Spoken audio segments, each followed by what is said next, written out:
Welcome to the eSales Podcast, your ultimate guide to mastering the art of online selling. Whether you're an entrepreneur, business owner, digital marketer, or sales professional, this podcast is the passport to dominating the digital marketplace. In this episode, we'll talk to Allan, the innovator behind Digital Solopreneur, and we discuss email marketing, lead generation, and running a one-person online business. Allan talks about emphasizing the vision and the values to attract the right audience who resonates with your message, and more importantly, he drops bombshells on actually how to draw your leads in just through email marketing alone. Now, for those of you who are just interested in running a one-person show or just simply wanting to improve and nail their email marketing, this show is perfect for you. Get ready to boost your online sales game and unlock your full potential. Let's dive in.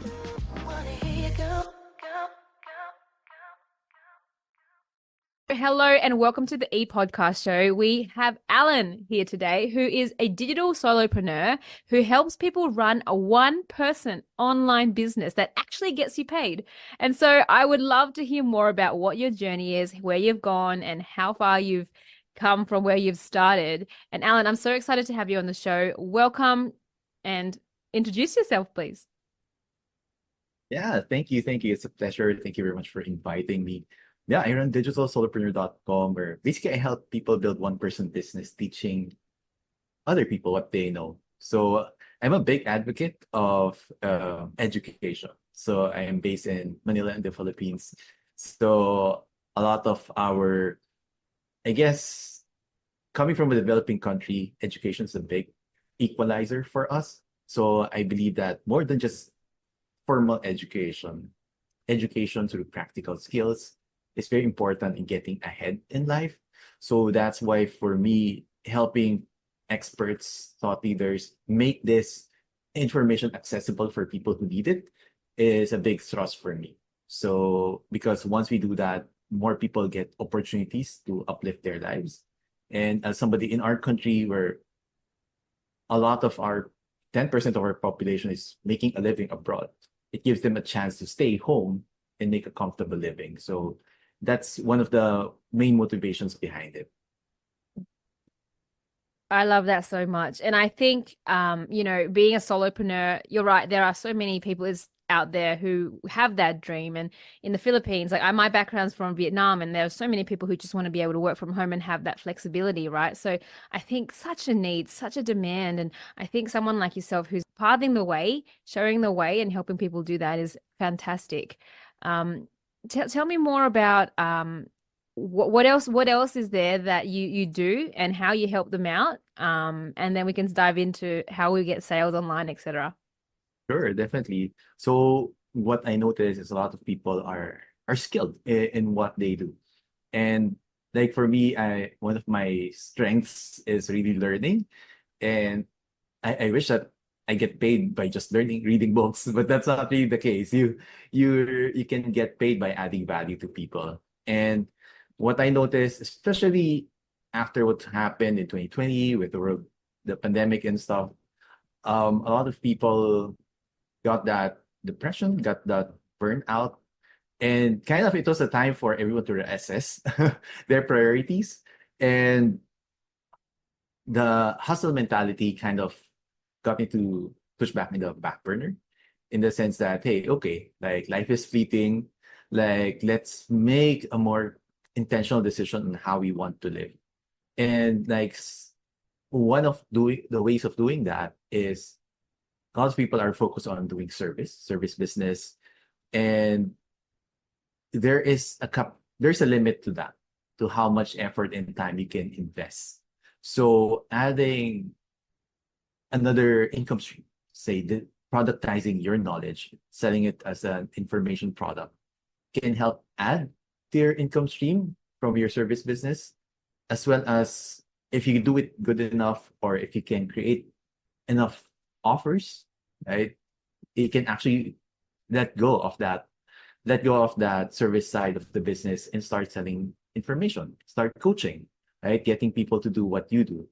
And there is also a thrust in the sense that upon speaking with a lot of people, the way you scale a service business is through agency.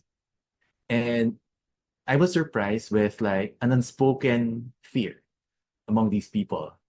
And that is like the fear of handling a team.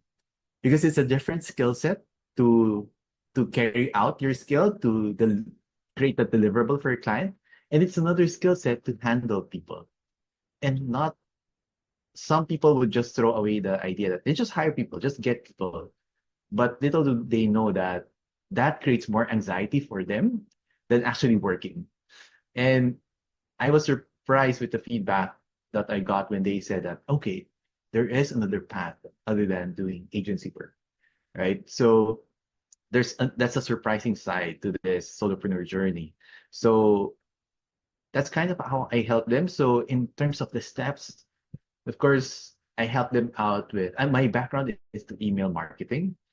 And when I help people with building their own list, they tend to fall off because even if they have subscribers, they can't maintain it because they don't have an offer yet.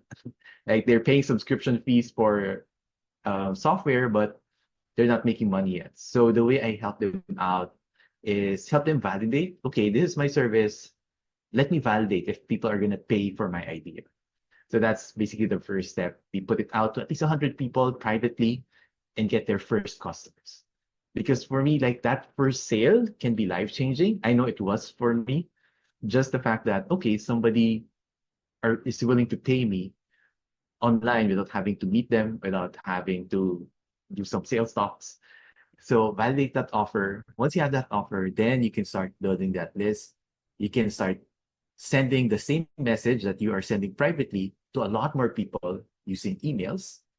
And what I love about emails as well is, for me, like a lifelong introvert and kind of scared of people, it allows me to sell at a distance while still maintaining that warmth through conversation, genuine conversation, showing up every day without the anxiety of like the social pressure. So doing those two things, like having a validated offer, constantly building that list and presenting that list with offers, that can give you, that's for me, that's my ticket to doing this full time. Of course, a lot of people uh, just need that to get started. Whether you want to scale, whether you want to maintain it, or even if you want to scale back, that's up to you. But I want them to get to that stage where they can have consistent income coming in, ideally to cover your full-time income. Then from there, it's your decision on where to go next. It's not just one way. You don't just have to scale. You don't have to win an award because of Mm. how many units you've sold. It's really deciding the business around your life and not the other way around. Yeah, that's incredible. Like I'm loving hearing this right now, like there is no need to start an agency if you're not that type of person who wants to run a agency with multiple staff members. And it's possible, like you're living and breathing it right now. You're a solopreneur, how you're inspiring people to do a one man or one woman show.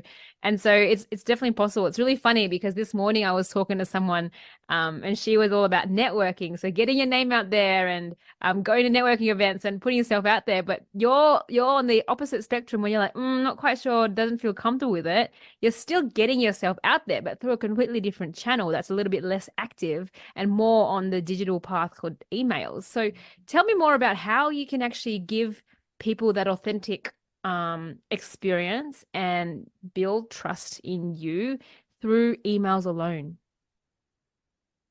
Right. I believe that starts with yourself. So it's easy to say like being authentic. There's a specific copy style, and there are tactics of doing that.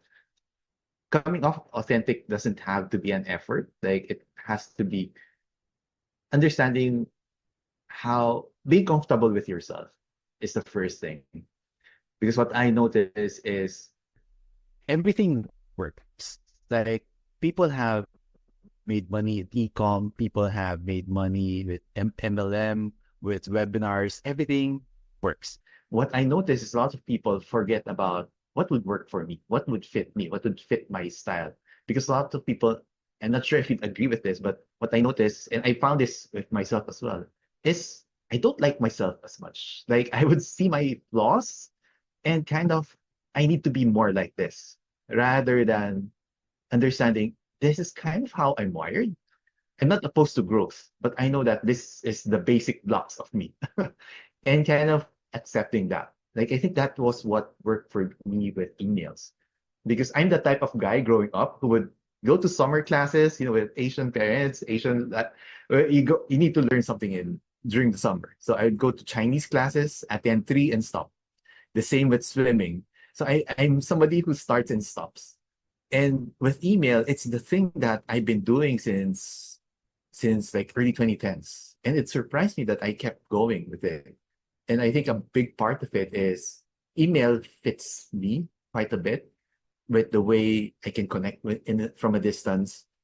I can use writing to do so. I can commit mistakes, and that's fine. And there are other people who are more comfortable with videos. So that's one big factor for me that helps out. And with that comfort, accepting that okay, this I'm wired for this. With that comfort, then I just write as I speak. I think that's one of the biggest tips I can give. Write as you speak. And the number one thing, the number one cardinal rule for me, if you like forget all the copywriting techniques or persuasion, is never make your reader feel judged. Right?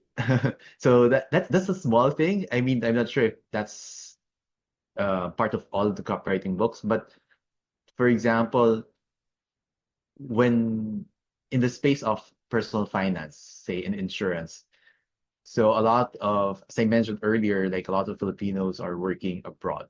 So there's this subsection called receiver, people who are working in cruise ships, um, oiler tank, oil tanks. So there's this a student of ours showed us a piece of copy telling he wrote like, hey, are you always at work?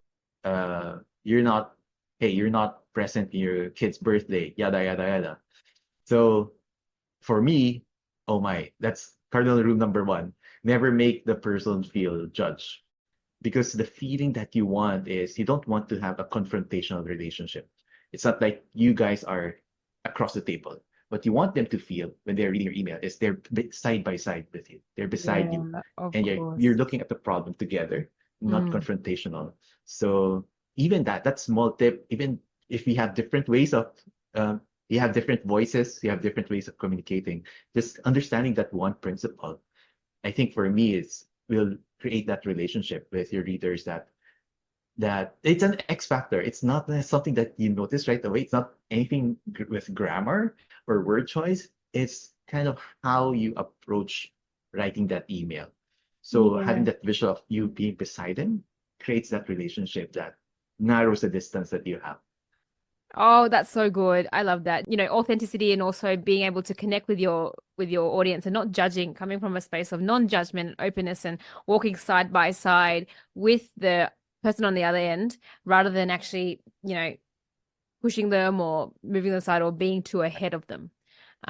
So Right. so that's what you're saying that you bring into the emails, and that's how it's another way of connecting with them on a different level. Yeah. It's more like a cardinal rule you shouldn't break. So you can always improve copywriting, but like these are the things that are no-nos. Even if you do become great with copywriting, um, if you still have that judgment that you might not be aware of, then that it can ruin your messaging. And so if you were to, have someone on your email list and write them a sequence of emails and in order to convert with them and eventually for them to buy, what would be your strategy and approach? That's a great question. Look at it from a holistic perspective. So, for example, if they came in fresh, so let's do that. Like, let's get somebody who just opted in Yes. your email sequence. Mm-hmm. So they joined your list. I would start off with confirmation. So three steps like confirmation, consumption, then conversion. So when I mean confirmation is very important for us when they join our email list to feel that congruency. like Mm. with email, with website design, right? If you have an opt-in form, they sign up, say your brand colors are like blue and white. Then Yep. on the thank you page, it's like hot pink and green. So even if the words are right, like they would feel iffy about it. Mm. So we want to keep that congruency, not just with design, but also with the journey, with the messaging. So what I mean by that is when they opt in for, say, a lead magnet that you may have, so you give them this gift on the welcome email, that's basically the first thing that you give them. So a small tip that I would like to give when it comes to the welcome email is I don't typically thank people for joining my list.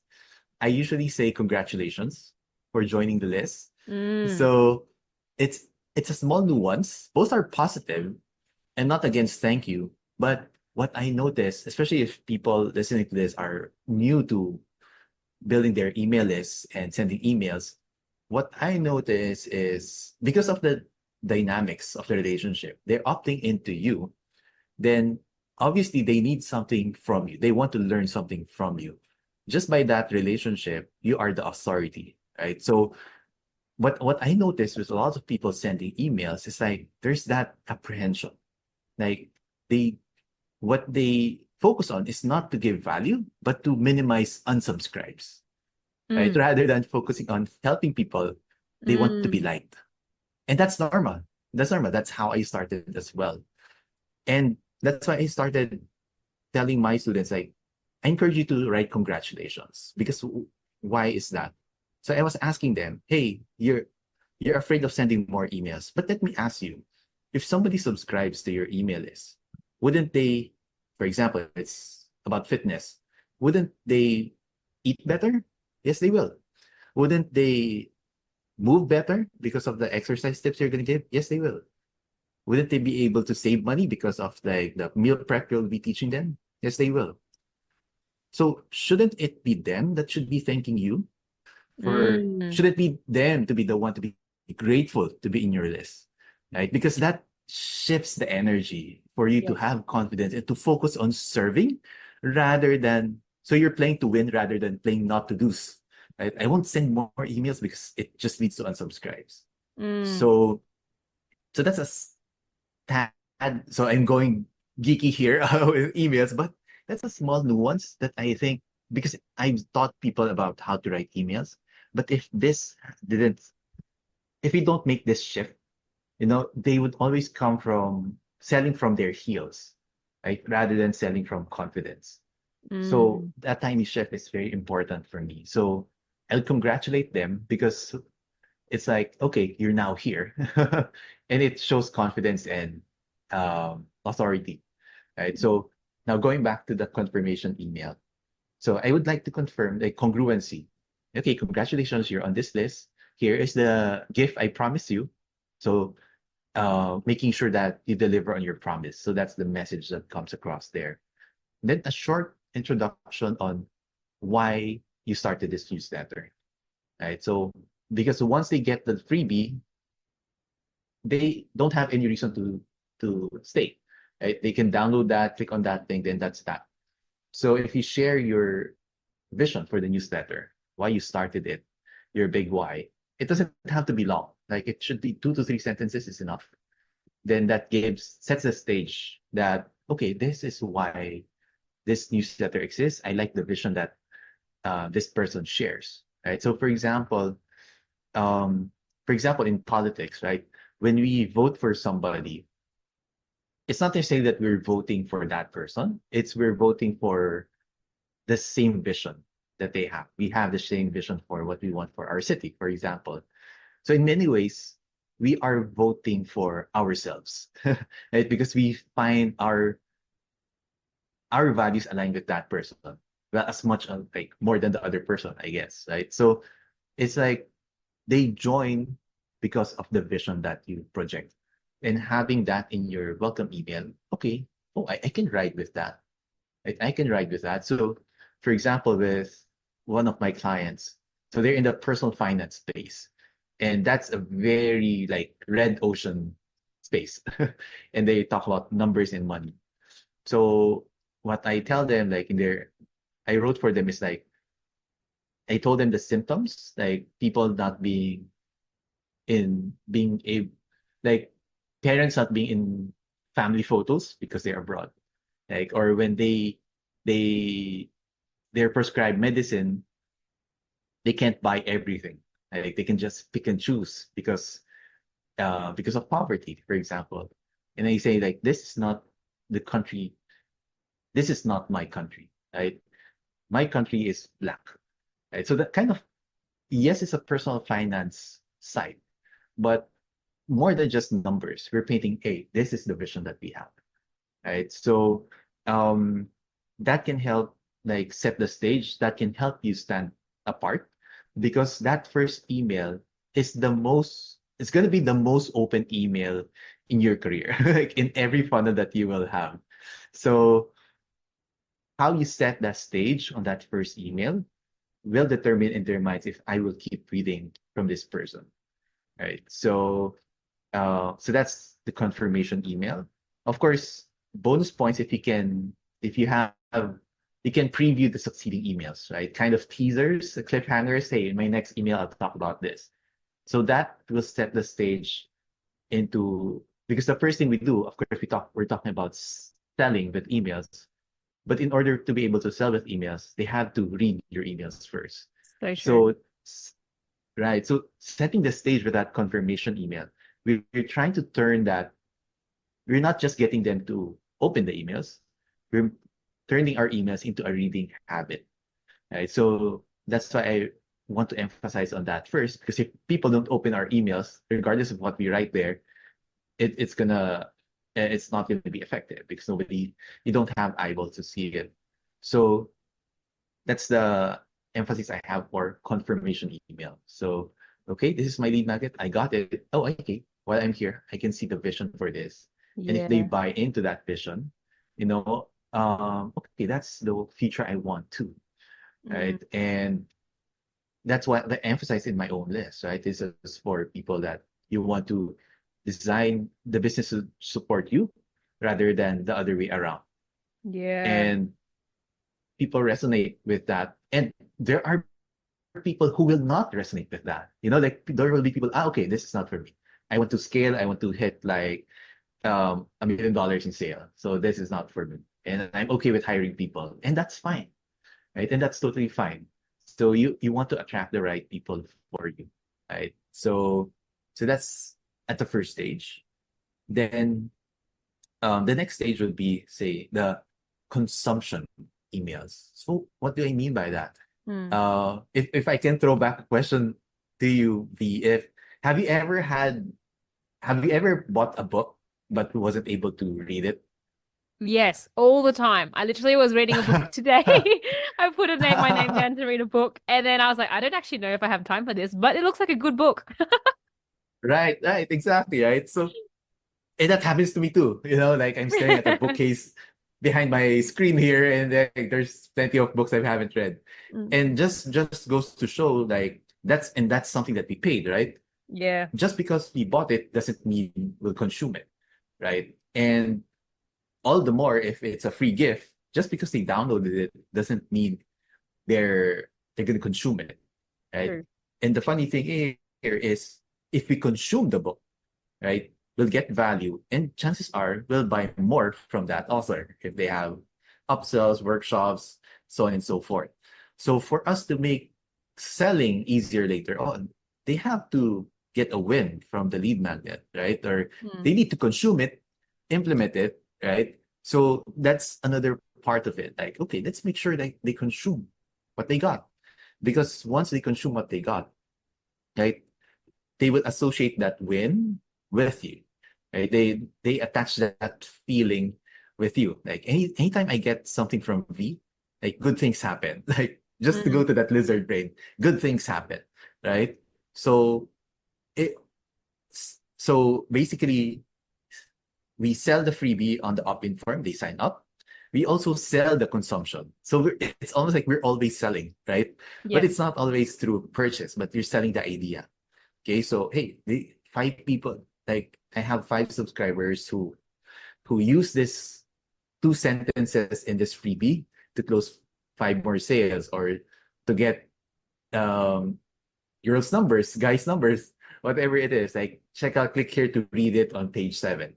So like, okay, I'll look at that, right? And once they get that, they consume that, they create that trust, they build it with you, and that's when you can transition to solving a new problem, right? So a lot of it is about there's a problem. The reason they opted in was there's a problem.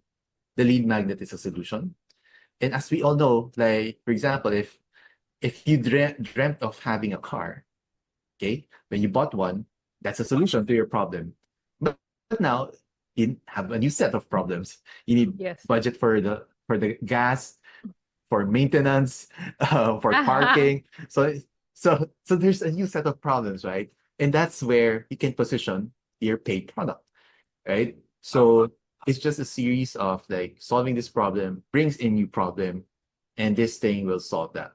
So that way, it feels organic. It's not artificial, right? Because that's how life is, right? If you dreamt of having a baby, guess what? Congratulations. For the next 3 months, you won't have any sleep. So that's a new set of problems, right? So kind of having that flow and confirming, consuming, that brings in a new problem. And that's when you can position the paid product as a solution for that offer. And having a track record of, okay, from the consumption email, I can see I can trust this person. We share the same vision. And when I check out his or her content, their free content, I got results. So it's like you have a track record now. So what happens with that is it gives you context. Like when you present a paid offer, you have credibility behind that now. Because if you presented a paid offer right at the front when you don't have any sort of relationship, that's gonna be a harder sell, right? Unless you have established the relationship on social media or in other platforms where there's built-in trust. But here, in this case, we're assuming that we don't have that. They just signed up for the newsletter, and it's the first time we're speaking with them. So that is how I would approach it, broad view, so that however tactic you would like to do so, how you would write that, there's some flexibility there. But in terms of an overarching strategy, that's how I would approach it. Yeah. Oh, this is golden. This is all golden. So everyone is on emails, everyone hears, make sure you get the emails to make sure they're a lead, etc. And I guess there is a strategy to actually nailing the email marketing process. And you've kind of outlined a really simple but effective way to do it. And I really love how you said, the first sentence or the first paragraph is what makes or breaks that lead, whether they're going to continue to read your email and continue to be your advocate, or they can just opt out, tune out. Nah, this is not for me. And I think you're right. There are so many people who are doing, financial planning, tax agents, digital marketing. But I think what you were saying before around bringing people on board and sharing your vision, and the people who share the same vision are your tribe, your members, your advocates, the ones who scream your name. And so I love that you said that around putting your vision out there, because I think that's what captures the audience. And so do you find that, sharing the vision or this area is a challenge for people, or have you found this to be easy? Like, tell us your experience and where you find people struggle with this. Yeah, that's a great question. There's a couple of hurdles that I notice. First is nailing down the vision, and second is remembering to keep talking about the vision. So Yes. for the first one, a good exercise for me is how people are generally triggered when there's inequality in life or there's something that's injustice, right? People get triggered with that. And I compress that into a question of finding your vision. So when you look at status quo, especially in your own industry, in your own space, you can ask a question like, why is this unfair? Right? Why is this unfair? And when you come out with answers to that, those are signals of your vision. Like I remember this one student of mine, his client is into the fitness of like senior citizen, people with disabilities. So they help with getting them getting their fitness up. So I was asking him like, what was unfair about this? Why is this your advocacy? I think if I remember correctly, like some seniors or person with disabilities can't join like fitness clubs, like gyms. I noticed like two hurdles people have with the vision. One is coming up with it, and second is keep talking about it. So the first one is I have this one go-to question when you're having trouble with coming up with your vision. You see, when people hear injustice, they're emotionally invested, right? Whether it's in the news, when somebody's unfairly judged, or in the courts, right? So for example, so that's why I came up with the question like, why is this unfair?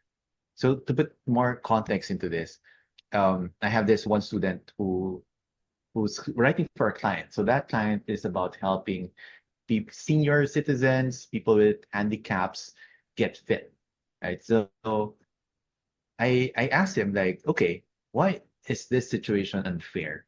So apparently, like some gyms or fitness clubs don't accept people after a certain age, or don't accept people with certain handicaps, perhaps liability issues. So when I asked him like, why is that unfair? So something he can come up with is like everybody should have a fair shot at getting healthy.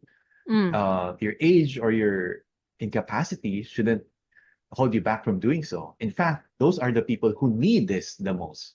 Right. So my vision would be a world where everybody has a fair shot at getting fit. Right. So it could be as simple as that.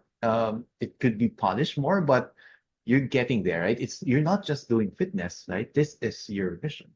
Mm. And people, senior citizens, right, who are reading that, people who have handicaps reading that, will feel that, okay, I'm finally heard. Like that's been my issue all along.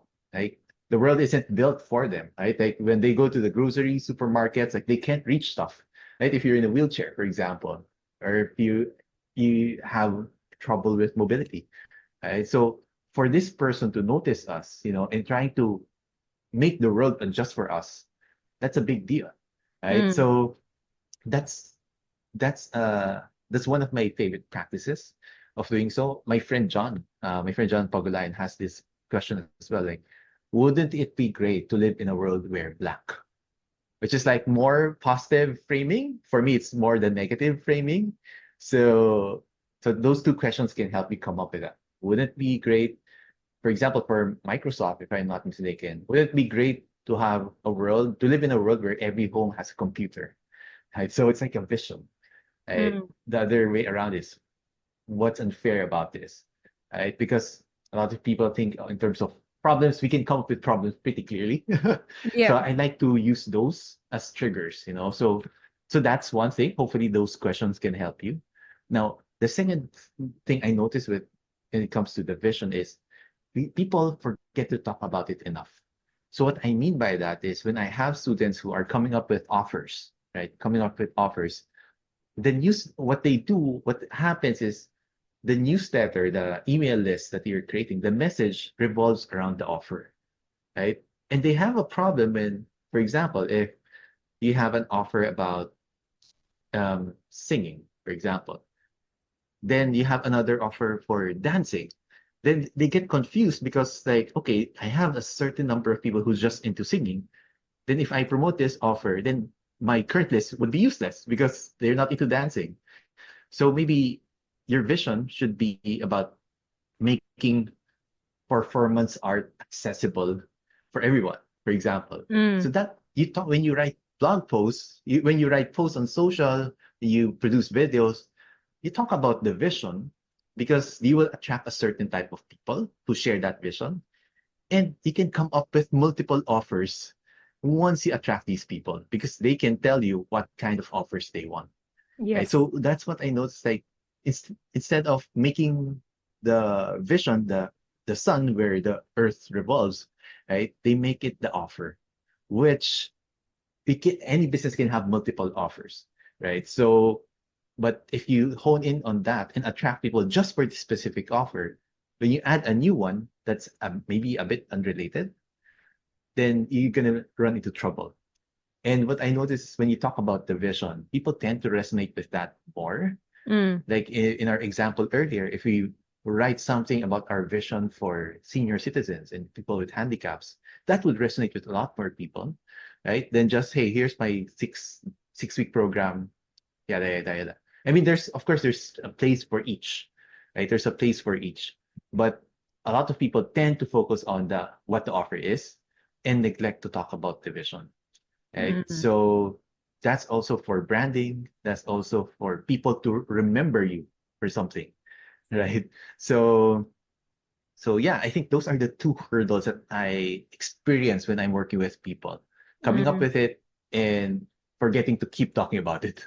Yeah, so true. And I think it's so important to have a vision. Well, not just have a vision, you're right, to really share it with people, as you say, Yes. and filter it and embed it and embody it all the way through your brand, through the emails, through talking to Right. people, because you're so right. Like I think the way that how we connected was through our vision of, like solopreneurship and also Right. helping people build businesses essentially, right? And getting the most out of their life and getting their freedom. So I think that's how we connected. And I think just by connecting that vision is so important to build network. And then the clients I find, will just come. They just kind of follow. You're like, okay, this is cool. I really like this person.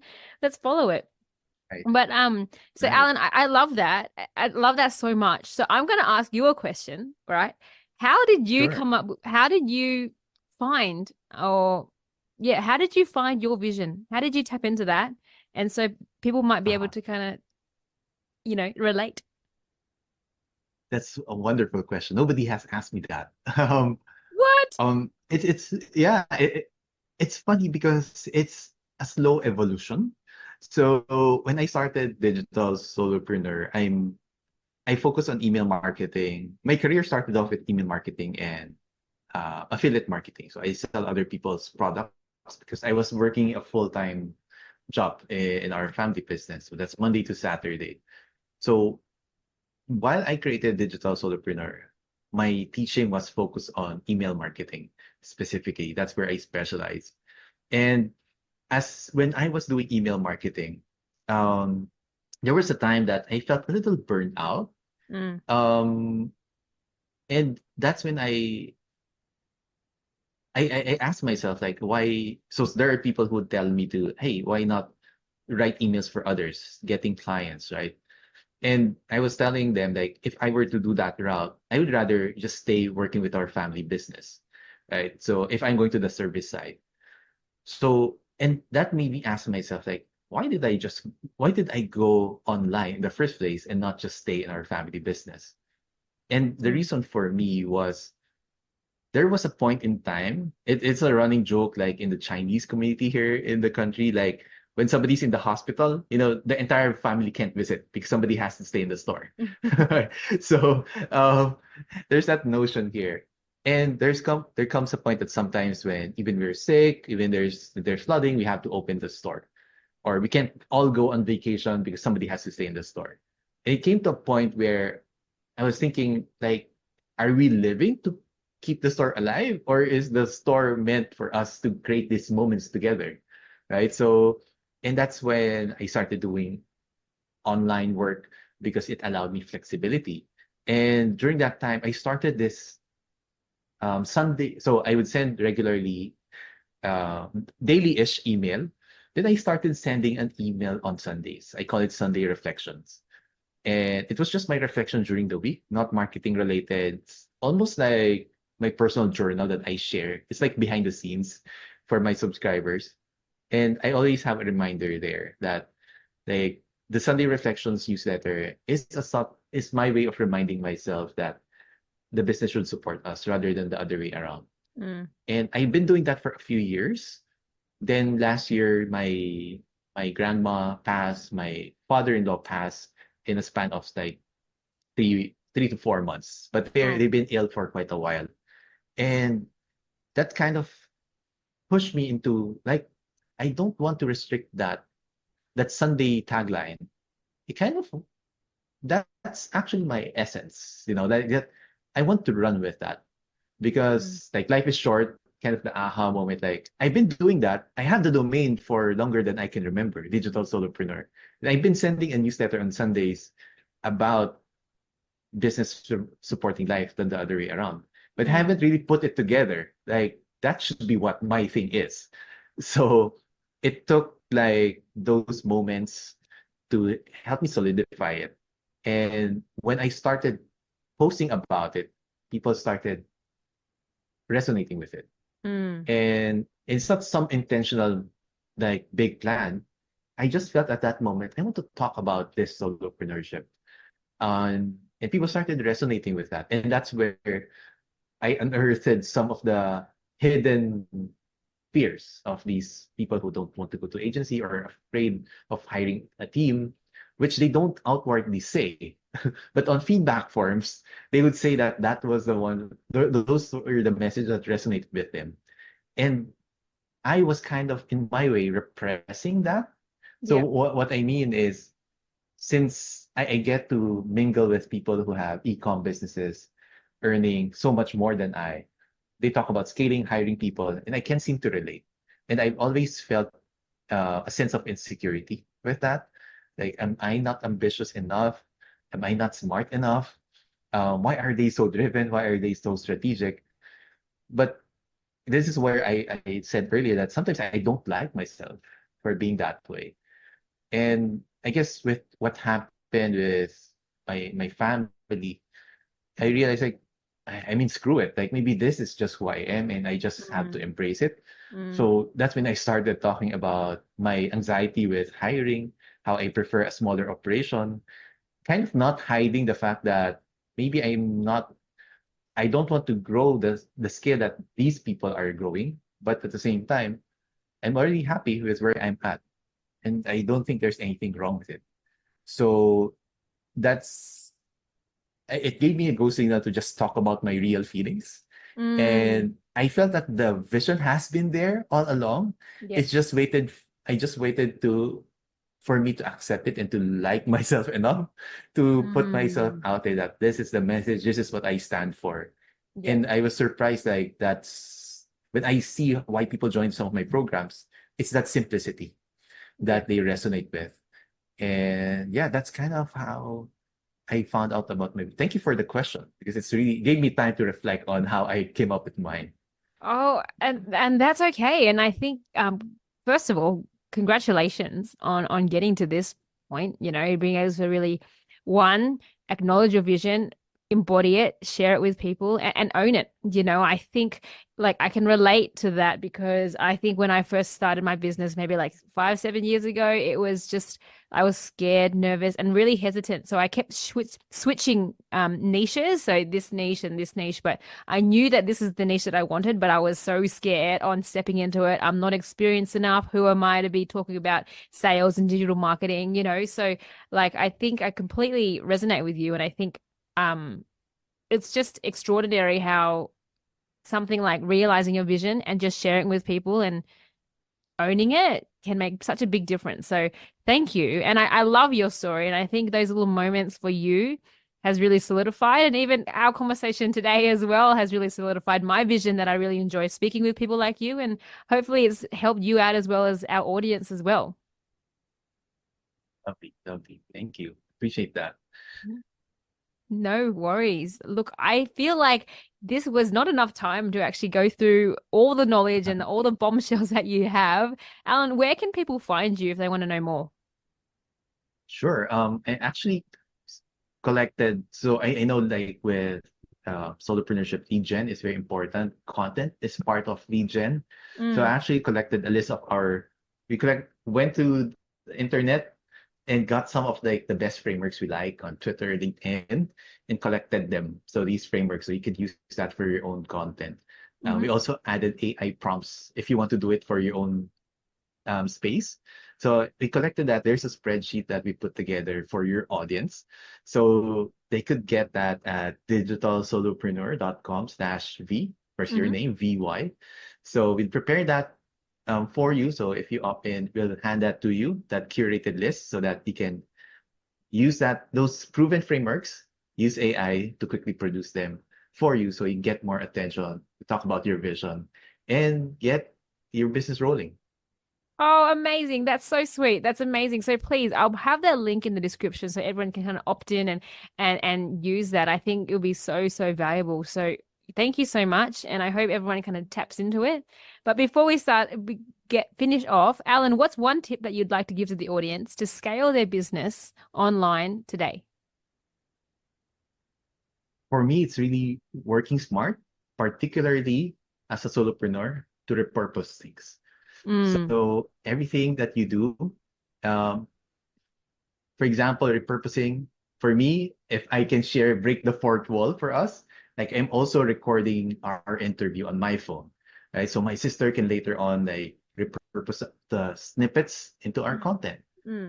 Um, Look at your gallery, look at your phone, the photos you took. Like there's a reason you take photos, right? And those photos have stories. Those can be content as well.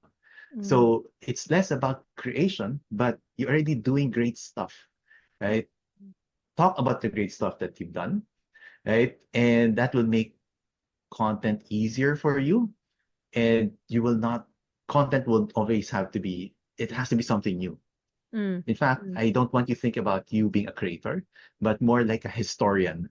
Like, look at the past, look at what you have done, and talk about those things. Yeah. And as a solopreneur, I think like that's gonna be a big weight off your chest, off your shoulder, because okay, you've done amazing stuff. Talk about those amazing stuff, right? Even just to one more behind the scenes. Just before our interview, I told my family, "Hey, I'll be on airplane mode because I'll be recording during the call, so I can't have calls here." So I shared that message to my family, to my group. Hey, here's behind the scenes. When you're preparing for a podcast, give a heads up to your family. Yada yada yada. And that's an instant content from things that I just did. You know, it's showing not just telling. So I think having that mentality can ease the burden of creating content getting noticed for you. Yeah, that's so genius. I love that. Repurposing the content and going through your phone and being the historian as opposed to the creator and really shining light on Exactly. you as a solopreneur. I think you nailed it. I love that so much. Thank you, Alan. I really enjoyed having a chat with you in today's episode, and I really hope we can do it again. I think there's so much value that you can add. But for those of you who are listening, please check out Alan. And if you are interested in nailing your email marketing strategy, please listen back on the episode to implement all his strategies that he spoke about today. Thank you so much again, Alan, and we'll talk soon. Thank you so much for tuning in. I really appreciate you listening into the show today. And if you did like our content, please like, share, and subscribe to this podcast or this YouTube series, so that way we can keep giving you more content and sharing you more knowledge around how to scale your sales online. And if you are wanting to boost your sales online, please sign up to our e-sales school, where you will learn to automate and navigate your way around in this digital marketplace. Thank you so much once again. I really appreciate you joining in today. And remember to keep selling, keep having fun, and keep being you.